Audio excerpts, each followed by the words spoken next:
The Amazing Spider-Man is one of those movies that I've sort of had a roller coaster of a relationship with. I mean, when it was first announced that Sony was going to kick off Sam Raimi and company from the Spider-Man franchise and start completely new with a completely new movie, reboot of it only like 10 years after the first one was made, I thought that was a really bad idea. But then, as more news started revealing itself about it, casting, directing, and so forth, I started getting excited. No, I was always interested in seeing the movie. It wasn't until things actually started rolling that I got genuinely excited for it. So now I was able to see The Amazing Spider-Man at the midnight showing last night. I think I'll record some thoughts here. Well, The Amazing Spider-Man was directed by Marc Webb. The names, there's just a happy coincidence, I would think. I mean, he was the guy who directed 500 Days of Summer, that great romantic comedy that had Joseph Gordon-Levitt and Zoe Deschanel. And although this one doesn't really lend itself to the same sort of like visual flourishes and flights of fancy that that movie did, he does a very good job of directing the action and handling the characters here. Spider-Man slash Peter Parker is played here by Andrew Garfield. You'll probably remember him as having played Eduardo Severin in The Social Network. He's very good here. He plays a very different Peter Parker than Tobey Maguire did. He's kind of more a smart aleck, like, not as overtly geeky sort of guy, but still very socially awkward, very interested in photography, that sort of thing. And one, I'll have to say that although Tobey Maguire and was the same age as Andrew Garfield when they played Peter Parker, they were both around 27 when they were cast, playing teenagers naturally. I have to say I think the high school where Andrew Garfield attends and the students around him do look more like genuine teenagers than in the first one. Well, I mean, it's tough to really compare these two movies side by side because if you really think about it, they're completely different types of movies. I mean, Sam Raimi's Spider-Man movies were made, before people really knew how to make a successful comic book movie. I mean, there had been good ones in the past, like Tim Burton's Batman, etc. But I think perhaps more than any other type of movie, it was Sam Raimi's movies that really sparked the massive upswing in comic book movies that we've seen right up until this very day. I mean, and as such, his movies are made from pretty much a completely different tone and different style. I mean, his movies are much more in the vein of, say, the Richard Donner Superman movies from the 1970s, trying to unite themselves with the stories of the comics very well, you know, trying to fit those sort of stories into the modern world, while at the same time really balancing the kind of the cheesy humor, the kind of kitschiness of those comic books with some genuine emotion, genuine pathos. And the the first and second Sam Raimi movies at least did that extremely well. The second Spider-Man movie is just a fantastic piece of filmmaking. The first one is very good. And well, anyway, The Amazing Spider-Man does not follow that same strategy at all. I mean, it's more in the vein of the Marvel Cinematic Universe movies, like Iron Man and Captain America, where they are trying to pretty much keep everything on an even keel, not going for the same sort of tonal jumps that the Sam Raimi movies did. And that works very well. It does very well with that sort of thing. It's, as I've said before, it's not better, it's not worse, it's just different. Other new actors in the movie, Gwen Stacy is the love interest this time, not Mary Jane. She's played by Emma Stone, from Easy A and those other movies. I mean, she's very good here. She makes a very good Gwen Stacy. But in this movie, the romance is really kind of shuffled to the side of the plot. I mean, it's really not given that much focus.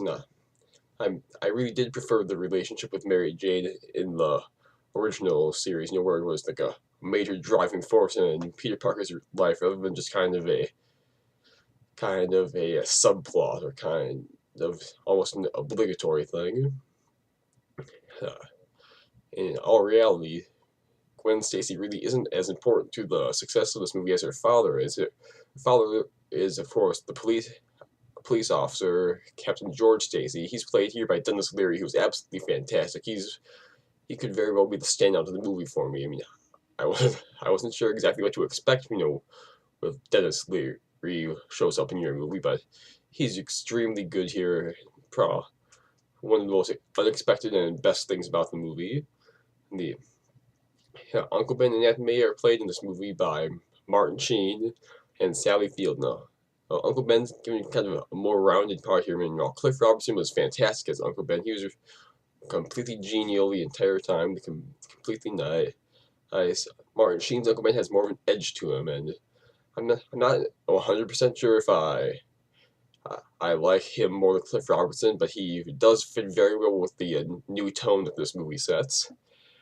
Sally Field, on the other hand, while she's perfectly good in her scenes with Andrew Garfield and Martin Sheen, she really doesn't have a lot to work with. In many cases, it's just like the same scene over and over again. She's worried about something. She's worried about Peter Parker. She's worried about Uncle Ben. She's worried about Peter Parker's parents. I mean, that's another thing about this movie. There's a real emphasis on the mystery behind what happened to Peter Parker's parents, and that's the question that drives the plot initially.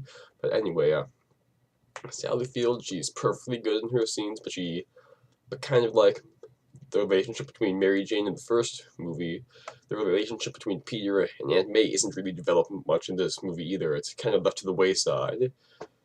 So, so the focus is more on Peter Parker as a crime Spider-Man, as a crime fighter, rather than his relationships with some of the other characters, which, while makes for some maybe improved motivations behind Peter Parker's actions, it really doesn't make it create maybe as much of a human element to the movie, which I really liked in the Sam Raimi movies. The villain in this movie is the Lizard. He's played by Rhys Ifans. And in this movie, he's a scientist at Oscorp, the company that Norman Osborn works for, although we never see Norman Osborn in this movie. Maybe. But he's a scientist who's working on genetic engineering, like sort of genetic reconfiguring to try to use genes from animals to cure defects in humans. And of course, being Dr. Kirk Connors, he's missing an arm, and he's trying to find a way to use lizard genes to allow humans to regrow their lost limbs as well. You can probably see where that's going. And now he gives a very good performance. He actually seems to have written in the vein of Alfred Molina in Spider-Man 2. When he was playing Dr. Octopus, he was a friendly and almost father-like figure to Tobey Maguire's Spider-Man when they first met. They're helping each other, they shared common interests.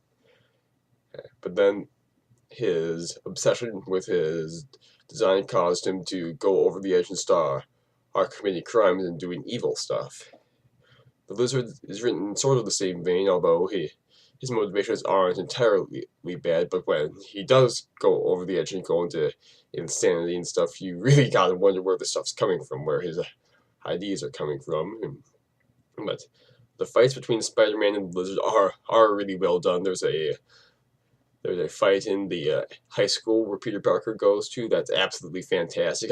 Also features probably the funniest cameo that Stanley's ever made in a movie. The scenes on skyscrapers and stuff, and also very good. The 3D's used very well in this movie, although it does make some of the movie seem a little bit too dark. I mean, it might be more brighter, crisper when you see this in 2D or on Blu-ray when that comes out. And there's another thing I like about this movie that does preserve from the Sam Raimi movies. It's just the overall optimistic attitude towards the human race. I mean, there are always sort of moments in the Sam Raimi movies where the people of New York would do something to help Spider-Man get to his goals. I mean, yes, these parts were kind of cheesy at times, but I like that. I like the fact that Sam Raimi was not afraid to be cheesy if he wanted to make a point and show that he believed the human race was essentially good. We get another moment like that here in The Amazing Spider-Man, which which does have the same sort of feeling to it.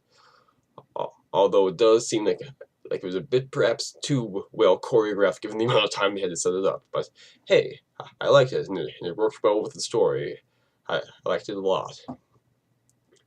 So overall, this is a very good movie. I'm not sure how I would compare it to the original Spider-Man, if that's the one you have to compare it to. I mean, it tells a good Spider-Man story for a different generation than the original Spider-Man story was made for. I mean, that one's basically made for me. This one's basically made for maybe two generation or two after me. But I say as a Spider-Man movie, it's very good. It's probably the best Spider-Man movie they could have made under the circumstances. It's the performances are all strong. The visual effects are very good. The action scenes are fantastic. It's funny. It has some good emotional moments, and the cast is first rate.